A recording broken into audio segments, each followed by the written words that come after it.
Alright, welcome LEGO fans to another LEGO Middle Earth special here on Bill Burger 9's channel. Had a long break from these, and now I've had some ideas streaming in from especially Adam Casso, I still don't know how to say that. But he's had some good ideas on some LEGO videos to do recently, so thank you for your suggestions, Adam. And the videos have gotten more views than a lot of my other videos recently, so it seems like they're fairly popular, so I'm gonna do as many as I can think of. I might start doing this with Star Wars now too. I don't think my Star Wars videos are quite as popular as my Middle Earth videos, since I am Bill Burger 9 after all. But we'll see. And the other thing is, Star Wars I only have a few sets because it's such an enormous wave. Middle Earth I have them all, so it makes it a little easier to judge and give you visuals and stuff. But anyway, let's go ahead and get to the heart of the matter today. Today I'm going to be telling you my favorite and least favorite Middle Earth LEGO sets ever. So that's Lord of the Rings and The Hobbit. Not counting polybags because, well, most of them are kind of derpy. But anyway. So I'll be doing... I counted up. At first I was thinking I might do just 3 and 3. 3 favorites, 3 least favorites.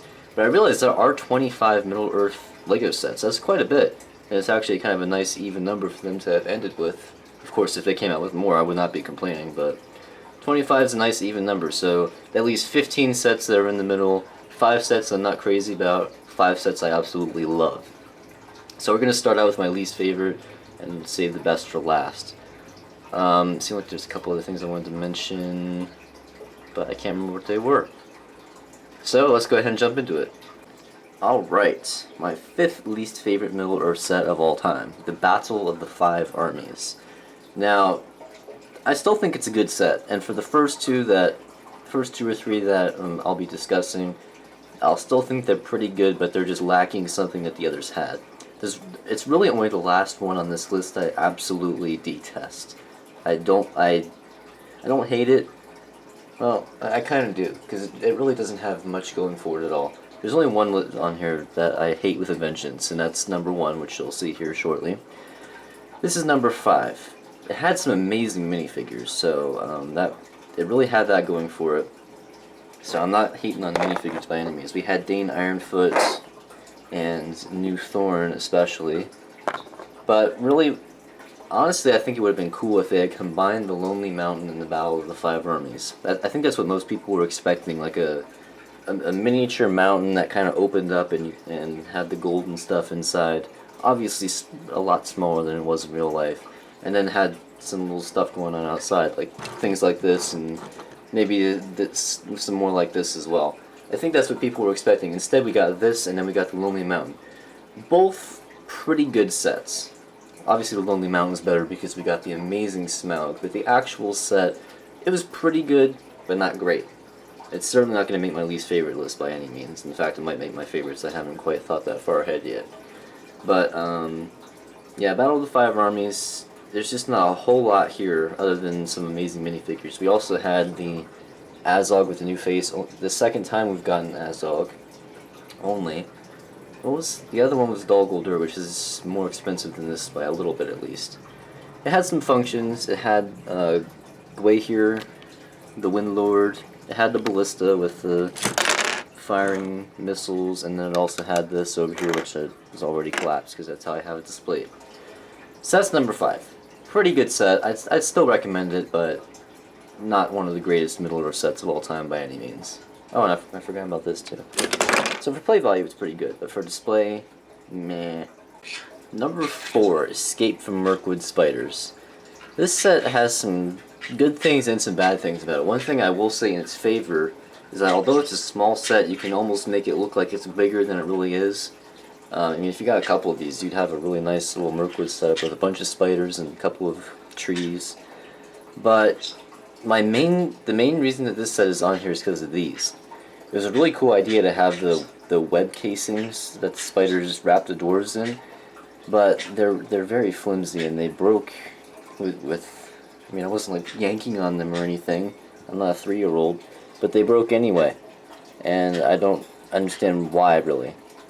I mean, I barely did anything to them. Maybe it's just the weight of having the dwarves in there. If you're not supposed to keep them in there for a long time, but I didn't see anything like that in the box. Also, the spiders aren't that good looking, especially after the amazing job they did on Shelob in Lord of the Rings. I thought these spiders were definitely subpar compared to that. And a final reason for this being on the list is, of course, this. Enough said. Number 3, the Orc Forge. This was a LEGO store exclusive in the first Lord of the Rings wave. I can't remember if it was 2 or 3 now. I think it was only 2. 2 large waves. But I could be wrong. I'm pretty sure it was 2. Anyway, this set has some very good things about it. It's just that why did they pick this one to build? I mean, we didn't get amazing things like Minas Tirith, Osgiliath, Mount Doom, Barad-dûr. Instead, we got the Orc Forge, which really is like the ugliest place in the movie. Probably even uglier than the Black Gate. At least the Black Gate has a sense of elegance about it. This is, well, it's worse than that area of town that you walk through quickly. And it did have some really neat functions. I mean, we had the spinning windmill. I don't know. I don't think there's any wind down there except orc wind, if you get my drift, literally. We also had the light brick right here, and you could send the silver down the chute. We also had some really cool mini builds. I like the anvil mini build right here. We had the White Hand of Saruman orc armor. The only other time we got that was in the Tower of Orthanc, which of course is $200. And then we also had the... I'm not a blacksmith, so I don't know what these things are called. I know an anvil only because of Minecraft. Well, no, not only because of Minecraft. I'm not that stupid. Anyway, I don't know what this is. The thing that they cook swords in and mold them. And then we had the area where Lurtz came out. And as you know, I don't really like Lurtz because he's only got underpants on. So anyway, once again, it's not a bad set. A lot of people, I'm sure, love this. If you're a big orc fan, then I'm sure you love this set. But I wasn't a huge fan.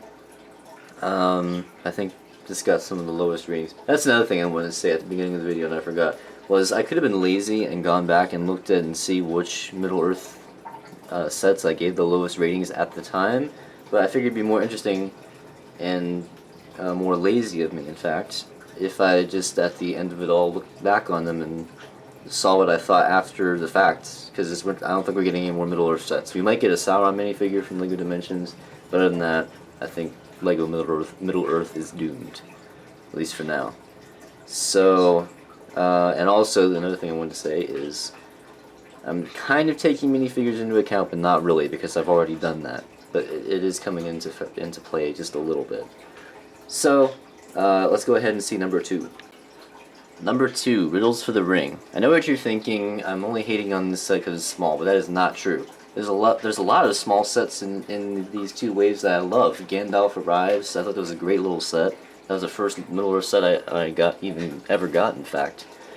And also the Wizard Battle. I thought that was a great set, especially since it came out around the same time as the Tower of Orthanc, which of course a lot of people aren't going to buy simply because of the price.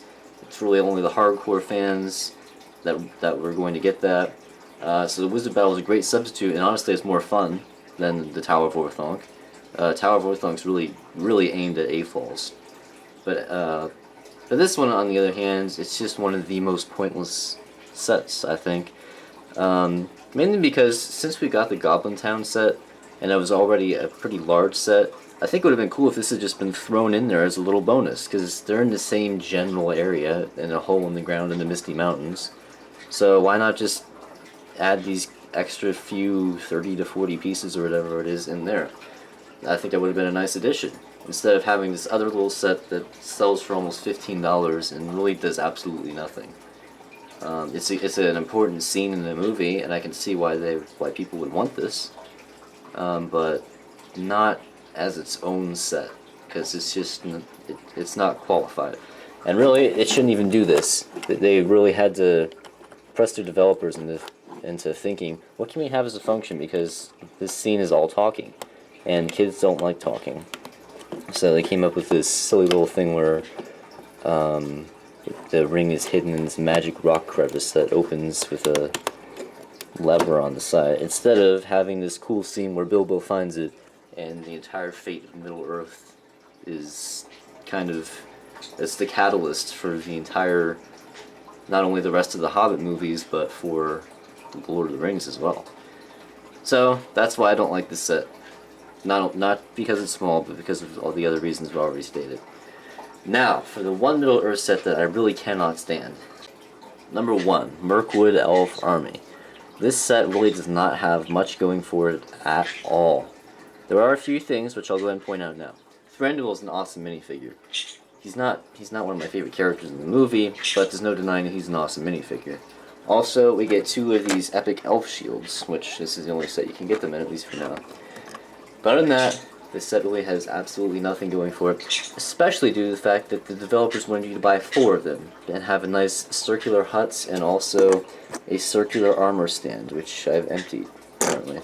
I thought that was one of the dumbest ideas ever, especially since this scene isn't even in the movies. Now, we haven't seen Battle of the Five Armies Extended Edition yet, but I doubt this is going to be in there because, well, they're not in Mirkwood anymore.